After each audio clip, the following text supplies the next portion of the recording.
La política. La política. Eso que aparece en forma de panfletos cada 2 años. Y el comienzo de la campaña, con vista a las próximas elecciones. Y en realidad está cuando elegís el noticiero que mirás. Gracias, por eso nos elegiste. Si le regalás un poco de azúcar a tu vecina. O incluso cuando decimos. No, a mí no me interesa la política. No hablen de política. Un podcast que hace todo lo contrario. Todo lo contrario. Segunda temporada.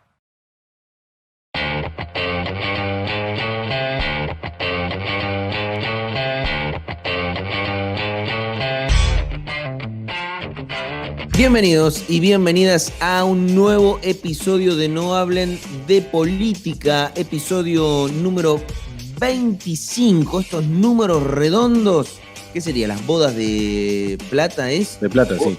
Bodas de plata de la segunda temporada de No Hablen de Política. Aquí estamos en un año pandémico, como ya es habitual, ya estamos acostumbrados a este tipo de cosas, pero no estamos en soledad, aunque lo parezca. Desde los estudios centrales, desde su hogar, está Tomás Cogliatti, como siempre, encargándose de la cuestión técnica de la grabación de este episodio, y desde el otro lado también, en su casa, mi querido amigo Alexis Grierson. Ale, ¿cómo estás? Buen día, buenas tardes, buenas noches para quienes nos están escuchando, con una semana donde podríamos hablar de temas de campaña y donde la palabra esperanza ha llegado a nuestras vidas ya para sentarse cómodamente en la mesa de conceptos que discutiremos hoy. Hay una sola campaña que me interesa, pero tiene que ver con... A mí me interesan dos, pero a ver cuál es la tuya. La mía es la campaña de vacunación. Esa es la campaña. Que se termine este infierno. A mí la otra campaña que me interesa es la campaña de suscriptores que hacemos junto al newsletter Volver a las Fuentes, y les agradecemos a todos los que siempre, toda la semana, nos hacen un aporte único, deciden suscribirse, deciden sumarse a esta familia que hemos denominado No Hablen de Política con Volver a las Fuentes. Como siempre en redes te dejamos los links para que puedas sumarte, y obviamente que es una campaña que importa porque a nosotros nos viene de 10 que nos acompañes con un aporte económico. Nos empuja a seguir con este podcast que de a poco va llegando al fin, como mínimo al fin de año. Veremos, porque obviamente después falta todo el verano. Falta la famosa vacuna, que es uno de los temas que vamos a tocar en este episodio.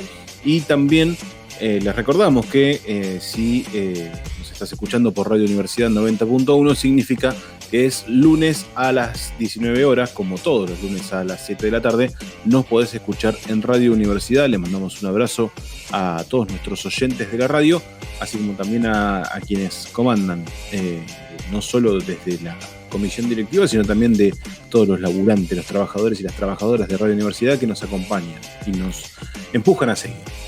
¿Has tenido en lo que va del año estos lapsus, o por lo menos en estos últimos tiempos, de decir, che, ya estamos en noviembre, todo lo que pasó durante todo este año? Qué ¿O tremendo, todavía no? Claro, porque yo pensaba en este episodio 25, nos ayudan en este año que está llegando al final, y de repente vos recapitulás y te das cuenta que esto arrancó en un momento y que fue un año delirante. O sea, lo sigue siendo, pero tuvo momentos este año que vos decís, che, ¿en qué momento pasó? Yo tuve, ¿no? Emocionalmente uno tuvo momentos de mayor crisis, menos crisis. Yo pensaba que cuando arrancamos esto habíamos adquirido una nueva infraestructura para hacer la segunda temporada, y llegamos a juntarnos una vez para hacer el episodio 0. ¿Ya teníamos la nueva infraestructura ahí? Sí. Y ya ahí fue, solamente pudimos juntarnos una vez en todo el año. Después de lo que fue el verano, con el famoso episodio 0, que después devino en una pretemporada y que después devino en la segunda temporada en cuarentena, ya en nuestras casas, grabando bajo este formato, y gracias a Tommy, que ha hecho todo lo posible para que podamos hacerlo. Y como el tiempo ya empieza a apremiar, estamos haciendo una larga introducción, vamos a meternos de lleno en esta semana que ha sido muy interesante, que ha dejado temas, casi te diría que son atemporales, pero que vamos a empezar a contarles en el tema número 1. Cuando pueda te vacuno. Soy el número 1. El gobierno nacional anunció un acuerdo con Rusia para adquirir millones de vacunas contra el COVID y alienta el inicio de la campaña de vacunación para diciembre o principios de enero. Y en realidad lo que ha pasado, que es una buena noticia, es que, contrario a lo que nos venía pasando con los otros proveedores, los rusos dicen tener la posibilidad de entregar vacuna a fin de año y al principio del año que viene, lo cual nos acelera mucho la posibilidad, sobre todo nos amplía más que nos acelera, porque nosotros en realidad ya teníamos alguna preasignación hacia diciembre, que era lo que queremos empezar cuanto antes. Obviamente no queremos que haya segunda ola y queremos atenuar el impacto de todo esto lo más rápidamente posible, ¿no? Esperanza, dudas, sorpresas, ideología. Nosotros no le preguntamos a nadie qué ideología tiene la vacuna. Lo que le preguntamos es si salva vidas de argentinos. Y si salva vidas de argentinos, vamos y la compramos y la inyectamos en los argentinos para que salve vidas de argentinos. Hay vacunas para todos los gustos. El presidente de Argentina anunció que comenzarán a producir la vacuna contra el coronavirus desarrollada en la Universidad Argentina inició de los ensayos clínicos de la vacuna contra el coronavirus, la cual es elaborada por la farmacéutica estadounidense Pfizer y la alemana BioNTech. La generada en China ya se encuentra en nuestro país en fase de prueba 3. Va a adquirir 25 millones de dosis de la vacuna rusa.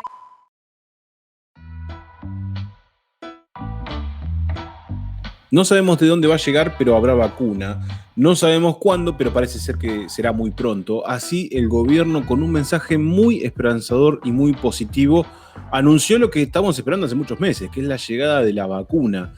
¿Cuántas cosas alrededor de una vacuna? No solo, obviamente, la cuestión médica, que es muy profunda y que no vamos a discutir aquí, sino las cuestiones políticas y hasta ideológicas que puede arrojar tan solo una jeringa con una aguja y un líquido adentro. Digo, no es algo que estamos completamente hasta casi desesperados por tener, pero también hay un análisis muy profundo en torno de lo que puede arrojar la vacuna, sea la vacuna rusa, la vacuna de Oxford o la vacuna de vaya a saber qué lugar del mundo. Leo, ¿cómo tomaste esta noticia y qué efecto crees que generó esta noticia?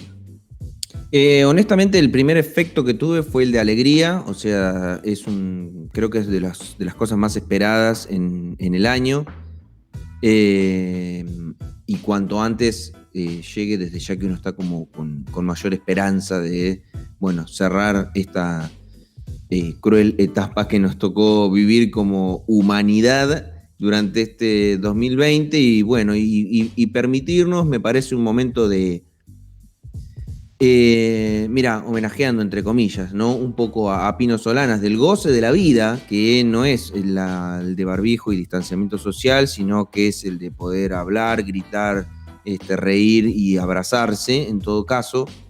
Y me parece que, bueno, un poco en búsqueda de ese tiempo, ese momento de disfrute personal y sobre todo colectivo, el anuncio de una vacuna en el brevísimo plazo, ¿no? Es esperanzador. Yo creo también que llega en un momento interesante que es, a mí no me sorprende tanto, ¿no? Esto no sé si es una sensación. Tal vez uno puede pensar, epa, qué rápido, pero en el fondo medio como que el terreno se fue relativamente preparando como para que cuando se haga el anuncio no sea tan sorpresivo. Por lo menos es algo que me pasó a mí. O sea, que a mí me digan que la vacuna puede comenzar a vacunarse entre diciembre y enero, ya no es algo que me sorprenda. Tal vez es porque diciembre, enero está acá a la vuelta de la esquina, ¿no? Capaz que te digan diciembre, enero, cuando era agosto, capaz que te parece un montón. Pero ahora vos lo ves tan cercano y a la vez decís, bueno, ya es hora, ya vienen hablando de 7 millones de vacunas, qué sé yo. No sé cómo lo tomaste vos en ese aspecto. A mí me parece que, digo, yo lo analizo, a veces me cuesta abrazarme al calor de las emociones, no sé si soy porque soy muy frío o qué, pero lo analicé en una clave muy política. Digo, me parece que es un anuncio necesario para un gobierno que viene muy desgastado con el tema de la pandemia, muy desgastado, y yo creo que ya viene golpeado. Digo, es un gobierno que está claro que todo lo que tiene que ver con los cuidados, las cuarentenas, las fases y demás, no están generando un efecto positivo en la población, ni siquiera un mensaje conciliador de entender al gobierno tratando de mediar sobre una pandemia mundial única. Yo creo que necesitaban un cambio de efecto y ese cambio de efecto llega con el anuncio de la vacuna.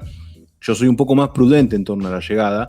Coincido que es en corto plazo. A mí me sorprende el plazo. Yo creí que era marzo de cajón, que estábamos seguros que iba a ser en el mes de marzo. Sin embargo, se está hablando de diciembre-enero, lo cual adelanta 2 meses en la noticia. Esto debe tener que ver con la actitud con la que estemos encarando las cosas. Claro, sí, Yo claro. estoy como muy, ¿cómo se dice? Optimista. Yo soy más prudente. Yo en ese sentido soy un poco más prudente, entendiendo que me parece que cuando uno ve o hila fino en el anuncio puntual, se habla de la vacuna va a llegar, la vacuna va a llegar. Es como empezar a alimentar una esperanza que yo creo que había en muchos lugares, no sé si perdida, pero sí bastante olvidada la esperanza. Creo que es renovar un poco la energía y volver a poner fuerzas en un tema que, si uno lo analiza, hará un mes atrás parecía utópico tener una vacuna tan rápido, tener una vacuna que claramente tenga los efectos, digamos, de protegernos contra el COVID, y que obviamente requiera de todo una logística que yo creo que va a ser histórica, porque va a haber campañas de vacunación históricas, técnicamente, más allá de que no va a pasar por una cuestión de que la vacuna es voluntaria, hay que vacunar a 50 millones de personas en un corto plazo. Entonces, digo, esto requiere una logística única en la historia del país. Me atrevo a compararlo con una elección, por ejemplo. Bueno, se habló un poco de eso, ¿no? De utilizar la infraestructura y estructura y diseño electoral para la vacunación. Claro, porque así que, justamente... no sé, me imagino escuelas. Bueno, las escuelas como lugar de vacunación, no sé, estoy flasheando. Y acá es donde arranca la cuestión, o por lo menos un análisis que me parece que no es el eje de la situación, pero sí me parece que merece atención, que es el tema ideológico. Digo, que se haya anunciado que la vacuna más cercana a ser aprobada por los organismos internacionales y puntualmente en Argentina por el ANMAT es la vacuna rusa, generó un sinfín de interpretaciones, incluso médicas algunas, en torno a la efectividad o qué pasa con esa vacuna. Tanto que hubo ahí por ahí un mensaje un poco contradictorio en el gobierno, donde iba a ser obligatoria, finalmente se confirmó que iba a ser voluntaria. Bueno, hay un montón de aristas que generan, me parece, un sector que, como ya lo hemos repasado durante toda esta temporada, no es solamente de hoy, es un sector que está en contra. Y me parece que la noticia de la vacuna es tan positiva que ponerse en contra es buscarle la vuelta ya un poquito más fino. Y buscarle la vuelta un poquito más fino es acudir a una ideología rusa que hoy creo que no es tal.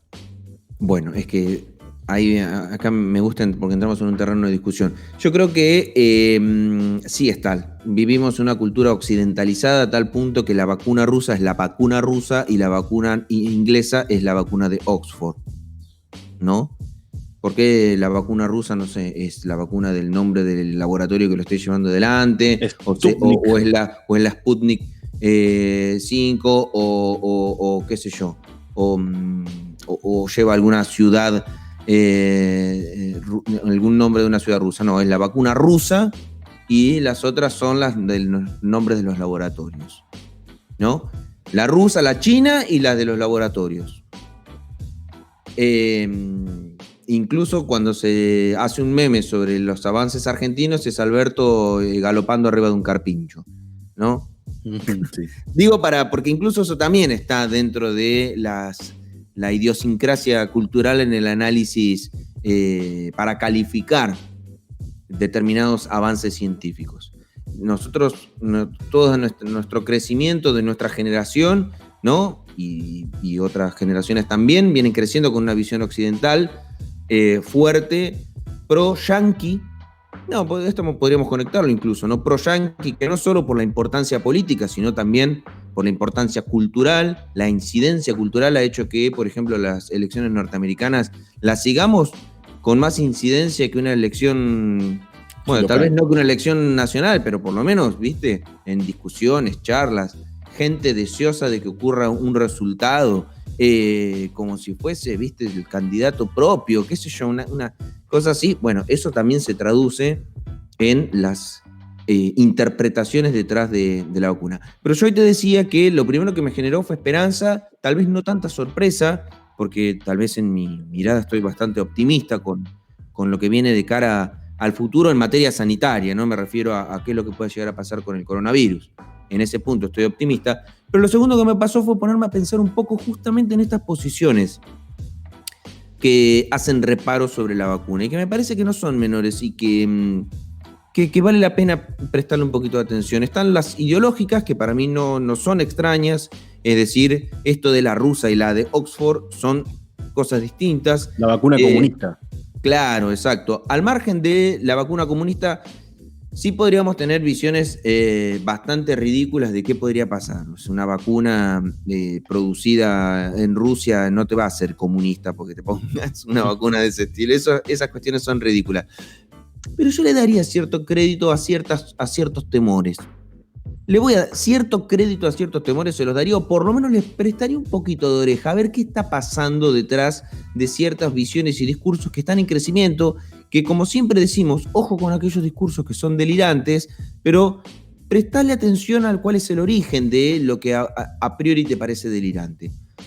Y hagamos un análisis, por lo que hemos tenido todo un año para escuchar sobre cuestiones sanitarias, sobre bacteriológicas, de virus, ¿no? Todos somos, casi que te convertiste en especialista. Somos todos epidemiólogos. Claro, y también en materia de vacunas, ¿no? Y uno de los temas, ¿cuál es? Que nos han dicho, un proceso de producción de una vacuna lleva tiempo, por ejemplo, ¿no? Sí, incluso los tiempos normales son años. Los tiempos normales son años.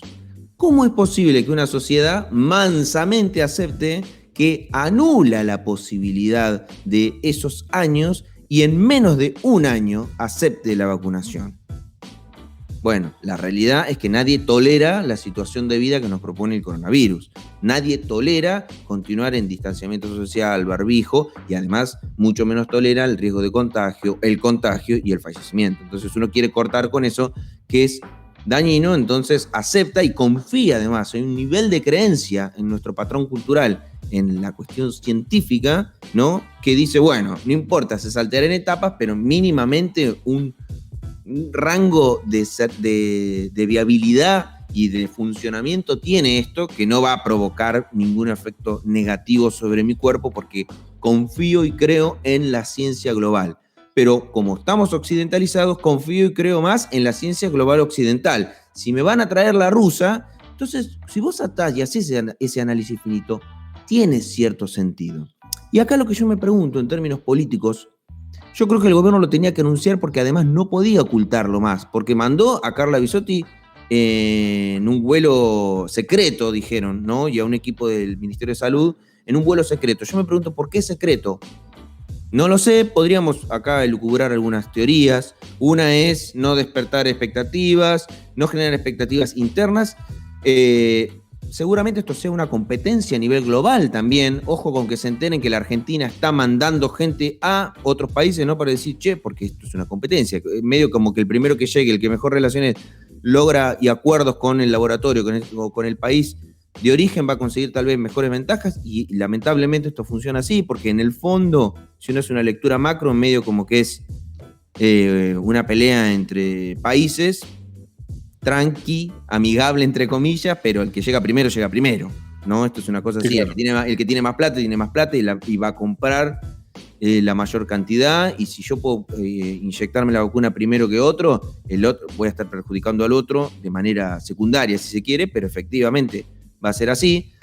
Pero una vez que ya hiciste todo eso y que se empieza a filtrar, ¿qué vas a seguir ocultándolo? No te queda otra que decir, sí, mirá, la verdad, sí, mandamos una delegación a Rusia, estamos en tratativas, y además porque es inminente, y si es inminente tampoco puedes ocultarlo, al margen de lo bien que le viene al gobierno el discurso y el anuncio de decir, estamos por adquirir millones de dosis de una vacuna que, en la medida, y esto es importante, en la medida que pase las pruebas y sea aprobada positivamente, la vamos a adquirir. Medio no puede escapar de eso tampoco. No, digo, a mí me gustaría agregar también un dato contextual, que es un dato un poco que llamativamente los médicos argentinos señalaron, que intentaron explicar también por qué este nivel de desconfianza de la vacuna rusa, y lo que señalaban era un dato bastante válido. Digo, hay un acuerdo internacional único en la historia de la humanidad de científicos, donde sentaron bases para partir a la vacuna y ya después dependía de cada uno de las líneas investigativas de los países, ¿no? Apareció la línea de Estados Unidos, empezaron a hacer desarrollos en Inglaterra, mismo caso en Rusia y en China y demás.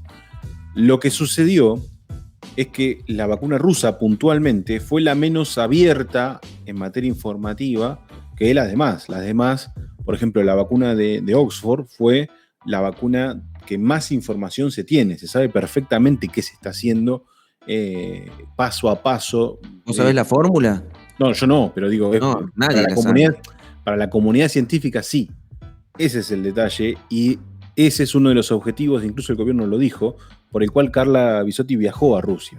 Viajó a conocer detalles de cómo se está fabricando esta vacuna, se está creando, y justamente el regreso de Carla Bisotti dando el visto bueno da cuenta de que la comunidad científica argentina, en representación, fue Carla Bisotti, da el visto bueno para la aplicación de esa vacuna. Me parece que es bastante clara la explicación, yo termino de entenderla. Lo que pasa es que, bueno, claro, al no tener tanta información se empieza a generar una desconfianza que muchas veces surge de las mismas comunidades científicas y que se va arrastrando en un sin querer a la sociedad más allá, y no quiero quedar en contrapartida con Leo, sino que complemento lo que dijo Leo al principio. Digo, son discursos que se van encadenando y se va formando una cadena que genera esta desconfianza. Mi pregunta, y acá yo tengo dos elementos a poner en consideración en términos políticos, de lo que yo creo que el gobierno debería prestar atención y sospecho que no está prestando atención. Algo, en algún sentido, a veces hasta nos tiene acostumbrados. Uno, porque se juega a veces con el sentido común y el sentido común no siempre es lo mejor. Uno de los sentidos comunes que yo creo que impera es el de la aceptación fácil y cómoda de la vacuna. Y eso es un sentido común que yo no sé si alguien lo discute. Quienes cuestionan la vacuna son o antivacunas o delirantes. Nunca está la posibilidad de pensar que haya gente que efectivamente tenga dudas y diga, che, pero no sé, una vacuna que se sacó en un año, que tiene pruebas aceleradas, ¿me voy a vacunar?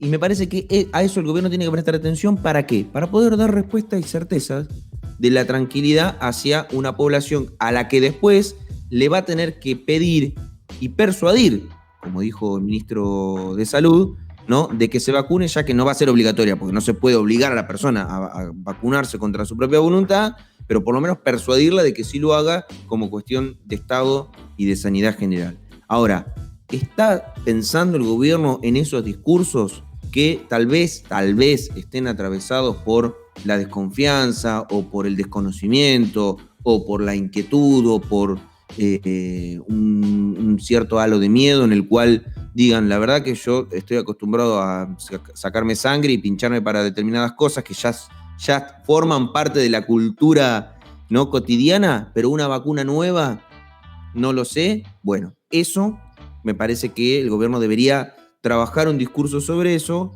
y no trabajar con el sentido común de que todo el mundo está deseoso de vacunarse así como si nada y listo.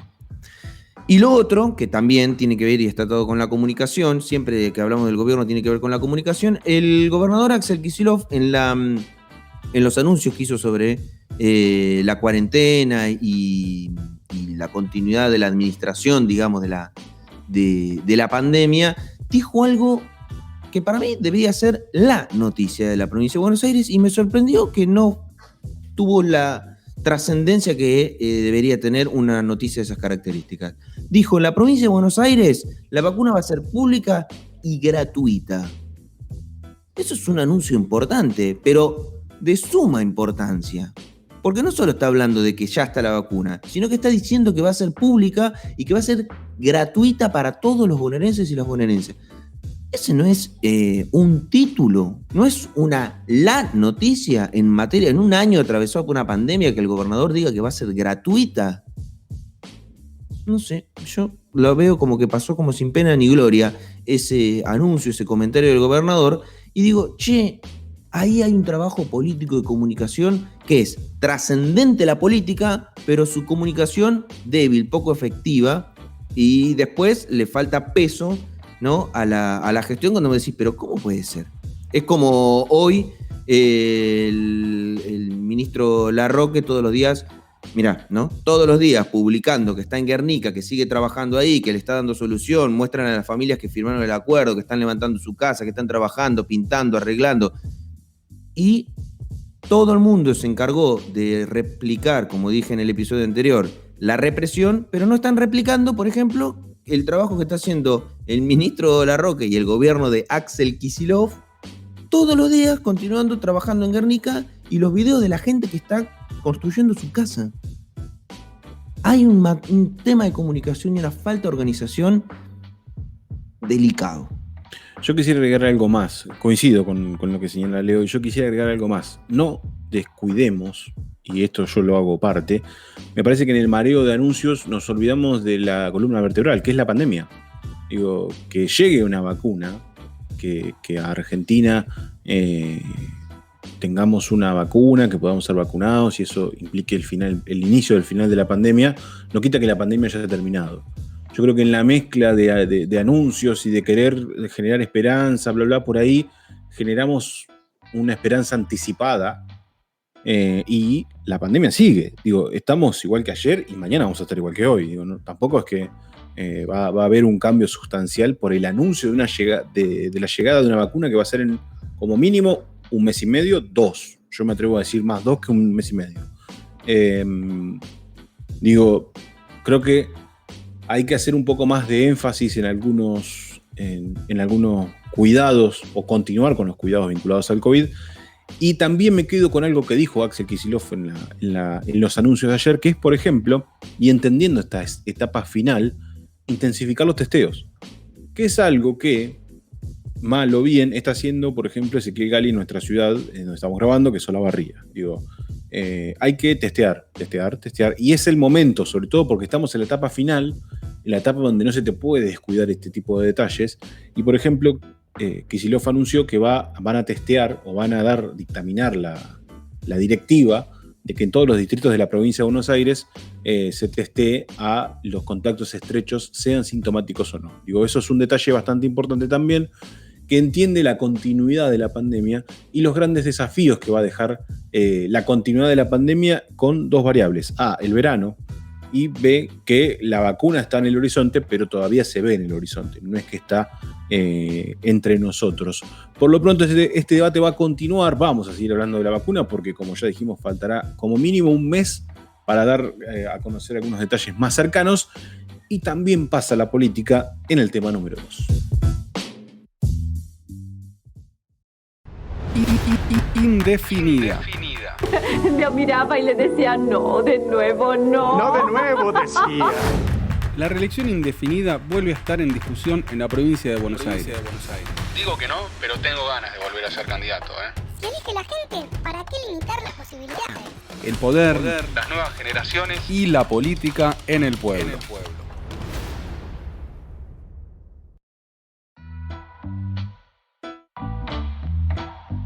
Es como un poco el debate del huevo o la gallina, pero en valores democráticos, ¿no? Alberto Fernández la semana pasada dijo estar de acuerdo, o por lo menos dar vía libre a la posibilidad de derogar en la provincia de Buenos Aires la ley que limita los mandatos de los cargos selectivos a la hora de ir a elecciones. Por ejemplo, no solo gobernador, sino también intendentes, concejales, consejeros escolares, diputados provinciales y senadores provinciales por 2 mandatos. Y es bastante interesante. Es una de las pocas discusiones en la cual me parece que tanto el limitar como el no limitar tienen argumentos bastante válidos a la hora de posicionarse en una de las dos opciones. Vos, Leo, ¿cómo lo ves? En líneas generales, vayámonos metiendo de a poco y obviamente debatiendo acerca de reelección indefinida, sí o no. Sería idiota, dijo Alberto Fernández, no reconocer que si la gente vota 1, 2 o 3 veces a alguien es porque algo bueno debe haber hecho y no debemos ir en contra de la voluntad popular. Comparto, esto es un viejo debate, una vieja discusión que estaría bueno pensar tal vez cuál es el origen, ¿no? de esta discusión, pero no el origen en sí histórico, sino cuál es la motivación que busca cortar la posibilidad de ser reelecto. El primer argumento es la acumulación de poder indefinido, ¿no? Ese es como el principal argumento, porque la renovación es como que le dan la política en lugar de que lo resuelva el pueblo, ¿no? Para ser más claro, o sea, deja que lo resuelva el pueblo si quiere la renovación. Hay también una suerte de construcción ideal en términos generacionales, como que las nuevas generaciones van a ser mejores que las generaciones que están, o que las, entre comillas, viejas generaciones, que sean nuevas. ¿Qué tiene que ver? Si la que tiene que resolver es la población, no la casta política a quien ponen o como candidato o candidata y a quien no.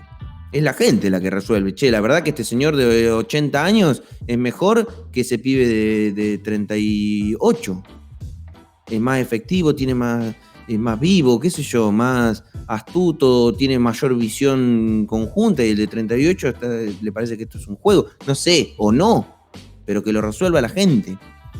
Pero es una discusión interesante, porque me parece que es no sé si las frustraciones, pero me parece también que la política no ha encontrado una lógica de discusión propia, ¿no? De sus dirigencias, de sus propuestas políticas, de sus espacios políticos, y utiliza como chivo expiatorio la reelección indefinida. Como no sabe cómo de manera inteligente o creativa dar la disputa de poder entre pares del juego político, ¿no? Entre aspirantes a cargos políticos, no saben cómo dar la discusión, lo resuelven diciendo, bueno, más fácil que no se pueda presentar, así tenemos más juego otros, en lugar de ver qué otras formas existen para dar esa disputa, obtener ese lugar y que la gente me elija. Es como que la gente me va a elegir a mí gracias a que no va a poder elegir al otro. Pero entonces la gente en realidad quería elegir al otro, pero no lo puede elegir porque el sistema no se lo permite y no le queda otra que elegirte a vos. A mí me pasa algo parecido con lo que es la alternancia política. La famosa alternancia política, que con el caso emblemático de Chile. Digo, ¿qué cambia? Que un partido gobierne y después gobierne otro y después tenga que gobernar otro y después vuelva a gobernar el anterior. Digo, no termina de cerrar, no termina de quedar claro, más allá de que había unos lineamientos de base, cuál es la línea que tiene un país, el proyecto de país. Hablamos siempre de proyecto de país y discutimos. ¿Y qué pasa cuando, por ejemplo, en esa alternancia política no estamos de acuerdo con ninguno de los dos partidos gobernantes? Acá me pasa algo parecido, aunque admito, y por ahí complemento con lo de Leo, de esta frustración, entre comillas, de no encontrarle la vuelta a cómo bajar del poder a alguien que se ha vuelto muy poderoso a través del voto popular. Esta forma de no encontrarle la vuelta en un sentido de, bueno, acumulas mucho poder. Se habló mucho, por ejemplo, de los varones del conurbano. Los famosos varones del conurbano que gobernaron 24, 30 años consecutivos, incluso algunos desde el regreso a la democracia hasta, si mal no recuerdo, sí, Pose es uno. Pasó particularmente en Olavarría, por ejemplo, con los Echeverri, sobre todo con Helios Echeverri, quien gobernó 24 de los 28 años que estuvo en el poder, falleció siendo intendente. No digo lo mismo de José Echeverri porque gobernó 8 años, fue justamente 2 mandatos. Pero más allá de eso, ¿qué tiene de malo que alguien se pueda presentar muchas veces? Y yo creo que también tiene que haber una discusión puertas para adentro de los frentes políticos, de los sectores políticos. Porque muchas veces se apuesta a seguro, se apuesta a que la figura más poderosa inevitablemente va a recibir más votos. Pero fíjense que hay un ejemplo muy paradójico, que es uno de los últimos, que es el de Cristina Fernández de Kirchner, quizás un ejemplo de liderazgo político por excelencia. Digo, cuando hablamos de liderazgo me parece que ponerla de ejemplo es un poco exagerado, pero sí es el ejemplo más gráfico. Es la figura más importante en materia de liderazgo del país, sin ninguna duda. Sin embargo, ella decidió que quien encabece la fórmula presidencial no sea ella, que es la figura más poderosa. ¿Le dijo Alberto Fernández? Que exactamente. Alberto Fernández es presidente justamente por una decisión dentro del frente, o por lo menos de la figura más poderosa, que entendió por dónde iba la coyuntura política de ese entonces. Ahora, ¿qué pasa con los que no lo entienden? Digo, ahí nosotros hablamos de que es valedero, que los que no lo entienden se someterán a la voluntad popular y va a ser la que lo resuelva. Sí, pero ahí nace un problema, por eso es interesante, que tiene que ver con la construcción de poder, con la formación política, con la militancia, ¿qué se tiene en cuenta a la hora de llegar a una candidatura? Y la respuesta es todo, básicamente todo, porque cualquiera puede llegar con sus herramientas, sea militante, sea un histórico dirigente, sea el dirigente más poderoso del frente, pero ¿qué tiene más peso por lo general? El poder. Que el poder muchas veces se construye en los cargos electivos. Y ahí es donde arranca una tirantez, a mi entender es una tirantez entre dirigentes preparados, dirigentes idóneos, dirigentes que merecen su lugar por conocer el territorio, contra el poderoso, que ha llegado quizás por las mismas herramientas, pero que hoy por hoy tiene un peso que es imposible de dar vuelta.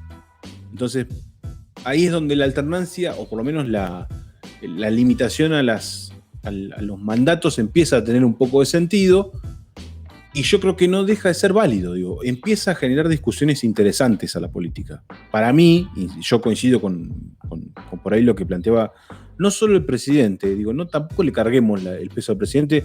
Esto lo vienen planteando los intendentes de Frente de Todos, de Juntos por el Cambio, concejales, legisladores, todos, como la corporación política coincide que definir las reelecciones o limitarlas no es la solución. Ahora, ¿la solución es dar un debate puertas adentro? Yo creo que sí.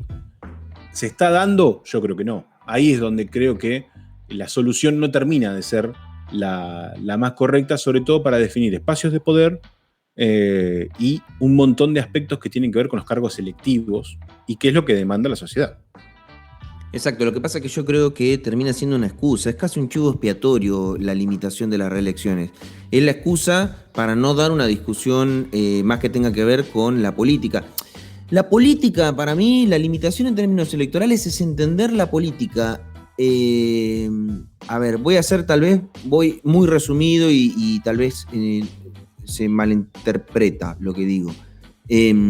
Porque en realidad es una discusión, entiendo que más compleja y mucho más profunda. Pero a simple vista es como que pareciera que quienes discuten la política, ¿sí?, le administran la política a la sociedad, ¿sí?, y se la resuelven solamente en tiempos electorales. Y ahí es donde se resuelve la política. Y con esto voy yo como defensor de los partidos políticos. El corrimiento de los partidos políticos, de la base social en general, le retiró la política como herramienta al conjunto de la población y solamente se la ofrece en tiempos electorales, una vez cada 2 años. Entre comillas, ¿no? Desde ya, estamos viviendo tiempos de una sociedad movilizada, que discute y demás, pero que no organiza en términos de sistema político muchas veces esa discusión. Entonces solamente cuando se resuelve lo electoral se resuelve de esta manera. Y como la participación de la población es limitada, dicen, bueno, una de las formas de bajar a este que tiene mucho poder sería que no pueda continuar, que no pueda ser reelecto. Y que eso lo decida la gente. En todo caso, que decida la gente si esa persona quiere que vuelva a ser candidato o no, como por ejemplo ocurriría en un sistema de PASO, o como ocurriría en un sistema de internas partidarias, o en un sistema de internas de frentes políticos, o no lo sé, pero discutamos en todo caso un nuevo sistema político de organización de la representación.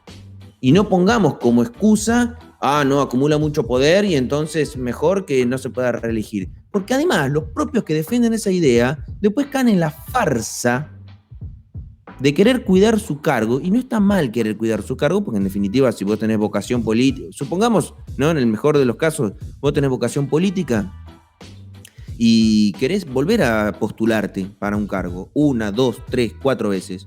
En el mejor de los casos, vocación política, tengo vocación de servicio político, pero me someto a la voluntad popular y que la gente decida si quiere que yo siga o quiere que no siga.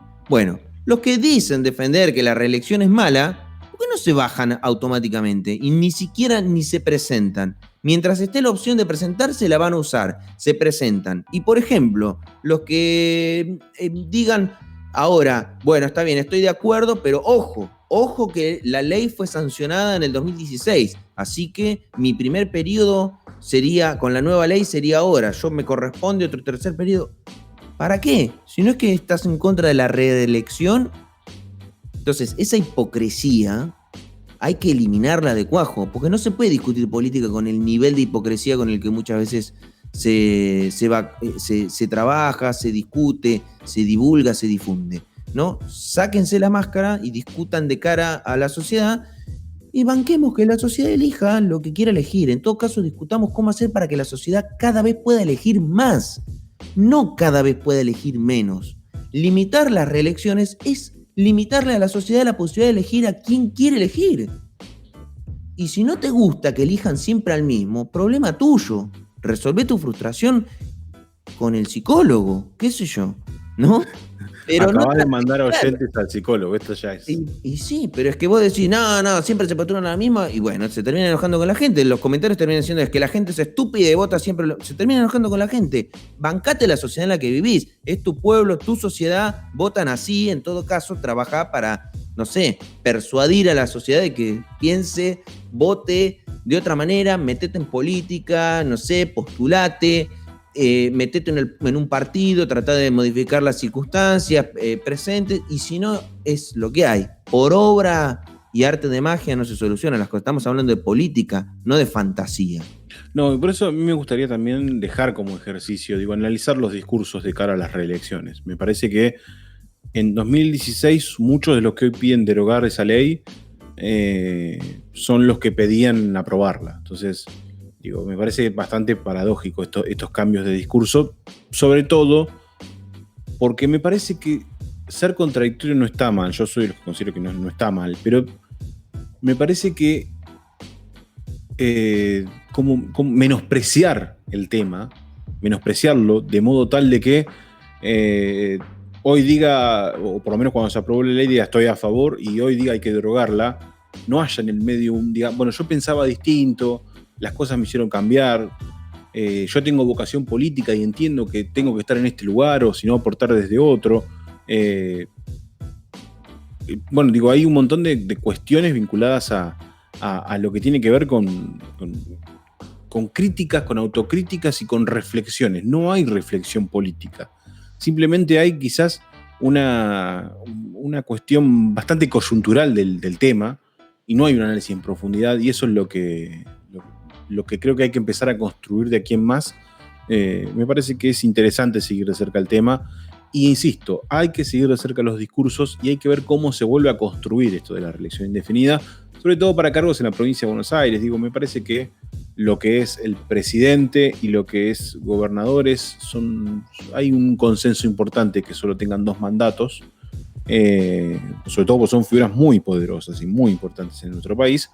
Me parece que hay que darse otra discusión distinta, incluso a favor de derogar la ley. Que este llamado a la reflexión no venga a decir hay que sostener la ley porque es la institución. No. Se puede derogar, pero que haya un debate serio del tema.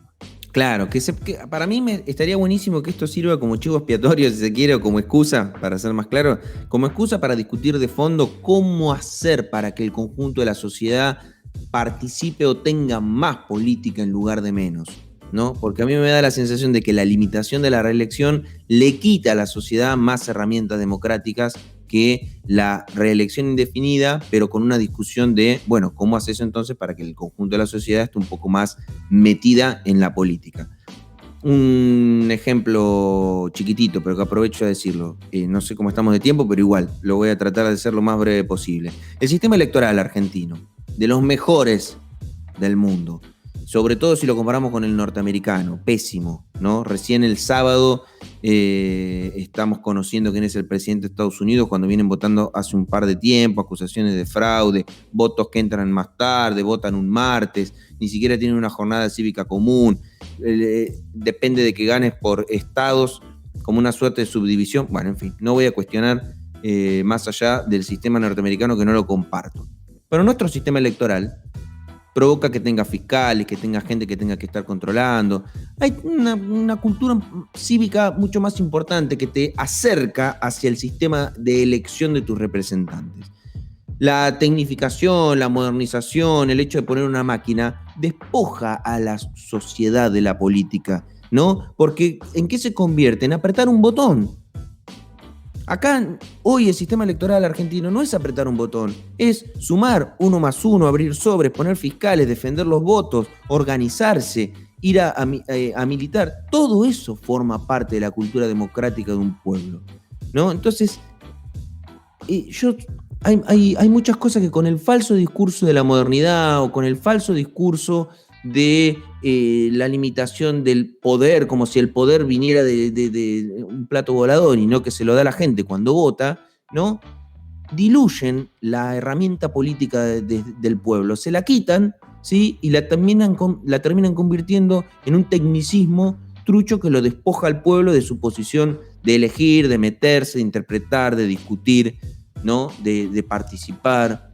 Me parece que hay que discutir eso, cómo darle más democracia y más política al pueblo en lugar de limitarla cada vez más y hacerlo algo ajeno y cada vez más limitado a una vez cada 2 años. Qué debate lo vamos a seguir teniendo porque el año que viene habrá elecciones y porque en 2023 habrá que pensar más en serio en el asunto porque se vendrán las reelecciones. Quedará para otro episodio y para mayores análisis. Por lo pronto nos queda un tema más. Por favor, no te vayas, quédate un rato más que tenemos el tema número 3.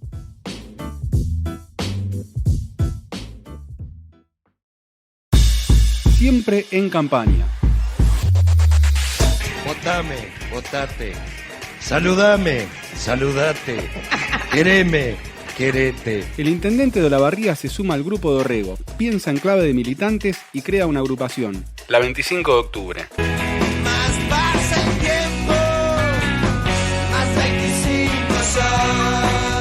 La política, las elecciones, los discursos tradicionales. Del Macri ya fue. Macri ya fue. Al macrismo sin Macri. Sin Macri.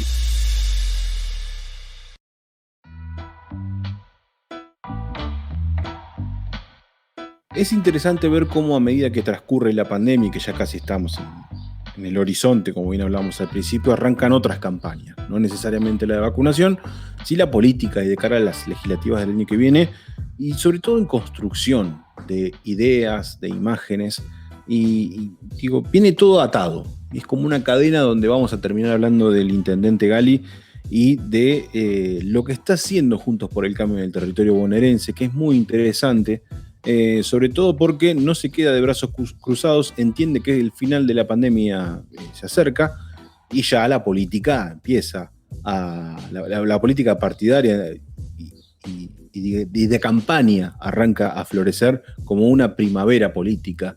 Y Macri, justamente Jorge Macri encabeza ese proceso como intendente, y atención con estos datos que vamos a empezar a dar, con el mencionado grupo de Orrego, donde se sumaron a intendentes del interior de la provincia, entre ellos Ezequiel Gali, y a un Ezequiel Gali ya más jugado en las declaraciones vinculadas al electivo, diciendo que en el 2023 volveremos mejores, haciendo referencia justamente a la situación provincial y nacional, en una foto que se tomó a inicio de la semana. Fíjense cómo los voy encadenando para dar cuenta de todas las cosas que pasaron con el intendente Gali en lo electoral y la campaña, diría yo, donde en una foto a inicios de semana se reunió con quizás la figura opositora más importante Juntos por el Cambio, que es Horacio Rodríguez Larreta, jefe de gobierno porteño y quizás uno de los potenciales candidatos a presidente que tendrá el espacio en 2023.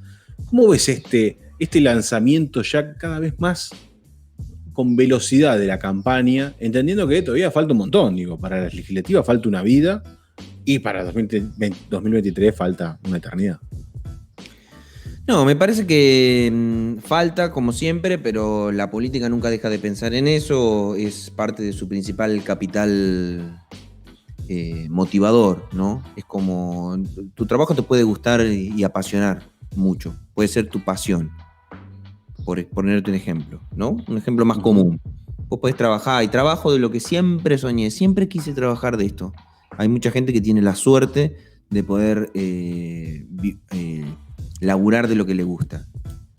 Ahora, siempre estás pensando en el salario, ¿no? En el sueldo. El sueldo es como, no puedes escaparte de ahí. Por más que ames lo que trabajes o no lo ames en absoluto, pero el salario es una variable. Bueno, en política es algo así. Vos podés amar la política, pero una de las cosas en las cuales no podés pensar, porque además es determinante de los niveles de acción política que puedes llegar a tener, es lo electoral. Así que no es algo que debería horrorizar a nadie, sino al contrario, parte del análisis en el cual siempre se está pensando en cuestión suma-resta en términos electorales, entiendo, y evidentemente esto está en un año que está por terminar, en un año bastante complejo, que deja prácticamente una gestión, un año no perdido, pero un año diferente en exposición de gestión de una pandemia, ¿no? Que en algunos casos ayudó a tapar algunas cosas negativas y en otros casos contribuyó a exacerbar cuestiones negativas o tal vez dificultades en la administración de la misma, de la pandemia me refiero, y va a dejar poco margen el 2021 para, en el mejor de los casos, un año sin pandemia para hacer expresión política de tu proyecto, ¿no? De cara a las elecciones. Lo que sí me llama la atención es el lenguaje que está utilizando Gali y esto de... Porque es una interesante pregunta que hoy charlábamos con, ¿no? Ale, que estábamos charlando. Esto de... Está claro que Mauricio Macri pareciera que se hace realidad, en principio, la frase de Carrió, ¿no? De Macri ya fue. Macri está completamente afuera de esto. Como la canción. Macri ya fue, exacto, y hasta ahora alguien también, no sé quién, todavía no se incorpora, en su momento era Larreta también, todo lo contrario, acá pareciera Larreta es no como la nueva figura en este espacio, que es paradójico porque estamos hablando del espacio que creó Macri, porque esto es lo extraño. Es como que echaron el dueño del lugar. Claro, es como... tanto que hablaran de toma de tierras y demás, a Macri los propios le tomaron el espacio político, ¿no? Le tomaron el espacio político a él y lo dejaron afuera. Es más, va a ir a la justicia y capaz que hasta pierde. Le dicen, no, tus tierras ya no te corresponden. Ahora son de Larreta, Vidal y un grupo de intendentes. Eso es llamativo, porque uno puede correr a alguien de un espacio político del cual es un colectivo, pero no del espacio político que sos el fundador. Entonces hablábamos de si se está pretendiendo hacer macrismo sin Macri, ¿no? O, bueno, están haciendo otra cosa. Y en esto de hacer otra cosa es macrismo, desde mi lugar, no desde mi posicionamiento, macrismo es marketing, la política del marketing, ¿sí? La de eslogans, la de frases del sentido común más conocido, más creativo o curioso o gracioso. Es el político que te habla de fútbol y no te habla de política. Es el que te despoja totalmente de política y en vez de hablarte de militantes te habla de voluntarios, ¿no? El que te desarma todo lo que tenga que ver con la política tradicional. El que en vez de hacerte un acto como estábamos acostumbrados fue el que impuso la lógica de estos actos 360 al estilo yankee, justamente que son los yankees los que tienen tan show las cuestiones políticas. Si alguien prestó atención a la campaña electoral norteamericana, fue un show. Fue un show, mucho show, ¿no? ¿Qué sé yo? Uno ponía un acto, la convención demócrata, que fue una de las que alcancé a ver, un piano con unos negros tocando el saxo, y vos decís, sí, es un espectáculo musical, ¿dónde? ¿No? Bueno. Y acá tenemos un Gali que de repente empezó a hablar de militantes y dejó de hablar de voluntarios. Me llamó un dato como que me llamó la atención. De repente un día creó una agrupación política que se llama la 25, ¿no? Sí. La 25 de octubre. La 25 de octubre. Eso no, o sea, entre Subtren Metrocleta, ¿no? Que es cosas que crea el macrismo en esta idea de la política marketinera. De Subtren Metrocleta a la 25 de octubre es como raro, ¿no? Hay como un bombo de diferencia. Hay un bombo y un... Sí, hay un bombo chori de diferencia. Sí, que iba a decir eso, pero me mordí la lengua. Ahora se suma un grupo que es el grupo Dorrego. Dorrego. A mí me llama poderosamente la atención. Hay como un resurgir de lo tradicional de la política, al menos en la apariencia. Y me llama poderosamente la atención ese corrimiento, ¿no? Que abandona un poco lo marketinero y se corre hasta ahí. Lo que charlábamos hoy con vos, Ale, era, bueno, lo marketinero no le funcionó. Lo que pasa es que no le funcionó el programa político-económico. Eso es lo que no le funcionó. Pero hasta cierto punto lo marketinero le andaba. Sí, yo, a ver, quisiera agregar que el tema marketinero funciona si lo acompañás con gestión. Digo, claro. El discurso marketinero suele ser efectivo en campaña. Digo, esto de tener algún eslogan, del sí se puede. Cuando hablaban de esta heroica, de que lo damos vuelta y demás, fue un discurso marketinero clave que primero corría a Macri de su gestión, que fue un desastre, y ponía en un lugar de héroe que venía a levantar una elección contra los malos. Si vos lo analizás así, tan finito, no encontrás gestión, no hay gestión ahí. Entonces, me parece que eso se empezó a ver.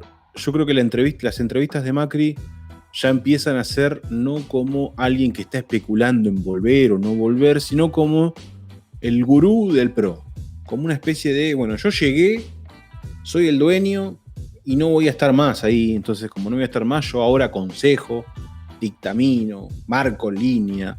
Es como una especie, y algunos me van a putear por la comparación, pero es como una especie de Cristina del PRO. Digo, es un líder que él con sus declaraciones o con sus apariciones trata de marcar la cancha, y como es el dueño del PRO, todos para abajo tratan de seguir esa línea. Yo creo... Pero honestamente no lo consigue. ¿Qué exactamente iba a decir? Digo, independientemente de que uno ve la intención, no logra el cometido. Sobre todo porque hay una línea bastante interesante en paralelo que está mostrando otro tipo de gestión. Por ejemplo, no se fue tan al extremo o pivotea un poquito más. A veces separa, por ejemplo, una de las consignas del grupo de Dorrego es todo el tema de toma de tierras o la toma de los municipios. Así, lo pongo entrecomillado porque, bueno, lo dijeron ellos. Y eso ya es una postura un poco más agrietada de la situación. Y después hay otras más moderadas, como es la gestión de la pandemia, con Horacio Rodríguez Larreta a la cabeza. Entonces, digo, está interesante esto de cómo está viendo la oposición el juego político, sobre todo porque empezamos a ver algunos puntos de la campaña del año que viene, que parecía, si uno lo traslada, por ejemplo, a julio o agosto, que iba a ser una campaña de grupos polarizados al extremo. Y ahora empezamos a encontrar algunos grises, que me parece que son un poco algunos grises que demanda la sociedad, no sé si toda, pero sí alguna, y que quizás se fueron a pescar a la pecera, digo, fueron a los votos que más fácil se pueden conseguir o más fácil se pueden captar, y no tanto a los de extrema, que son seguros, pero quizás no son tantos. Y cuando se formó el Frente de Todos se encontraron con eso, de que un sector un poco más ortodoxo en su creencia política traía votos, pero no te alcanza. Entonces tenés que ir a la pecera a pescar, no tenés que ir a la laguna, que no sabés si la época del año tiene peces, no, qué demanda el pez, qué carnada. Bueno, acá van a lo seguro, y el seguro suelen ser los espacios del medio. Independientemente de que va a ser una elección polarizada, está claro, ninguno de los dos espacios descuida el medio, la ancha avenida del medio. ¿Por qué? Porque Sí. Vos sostenés la idea de que es posible que haya desde ya una unidad al momento electoral. Sí, a ver, yo considero Macri, que Bullrich y todo este grupo. Sí, van a terminar todos confluyendo en el mismo espacio, el mismo caso, el Frente de Todos. Pero si hay una premisa que está empezando a quedar clara es que Sergio Massa tenía razón a medias con la ancha avenida del medio. Lo que pasa es que con la ancha avenida del medio tampoco van las elecciones. Necesitas uno de los sectores ortodoxos y la ancha avenida del medio. Y yo creo que ahora estamos en un contexto donde viene la vacuna, donde arranca la campaña de vacunación, donde arranca la campaña electoral, donde arrancan las campañas, donde me parece que va a haber un poco más de acuerdo, más allá de alguna disyuntiva vinculada a lo ideológico de la famosa vacuna rusa y demás, de esas discusiones que son chiquitas pero que prenden en la sociedad. Se vienen discusiones más de consenso, entonces ahí es donde se va a buscar al elector moderado. Y después vendremos tiempo para las críticas y las polarizaciones. En ese sentido, como se vendrán, nosotros obviamente seguiremos con este debate en próximas ediciones. Nos queda agradecerles a todos los que han llegado, todos y todas los que han llegado hasta acá, hasta este punto del episodio, y les recordamos, como siempre, no solo seguirnos en redes sociales, que se lo va a decir nuestro compañero Tomás en un ratito, sino que tenemos un mecanismo de suscripción, que esto va a seguir siendo gratuito, pero tu empujón, tu ayuda nos da una mano gigante, así que lo podés hacer por las vías que te brindamos en las redes. No nos queda nada más, nos queda reencontrarnos el próximo domingo o lunes en Radio Universidad, o cuando vos lo quieras escuchar. Recordamos que este episodio siempre estará disponible para que vos lo puedas disfrutar en este humilde consejo / espacio que hemos denominado No Hablen de Política.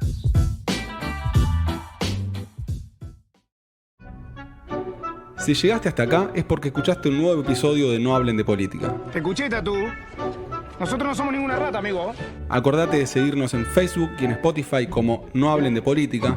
En Twitter nos encontrás como No Hablen de Poli y en Instagram como Hablen de Política. Sí, ya sé, es un quilombo, pero nadie dijo que hablar de política era fácil. Hasta la semana que viene.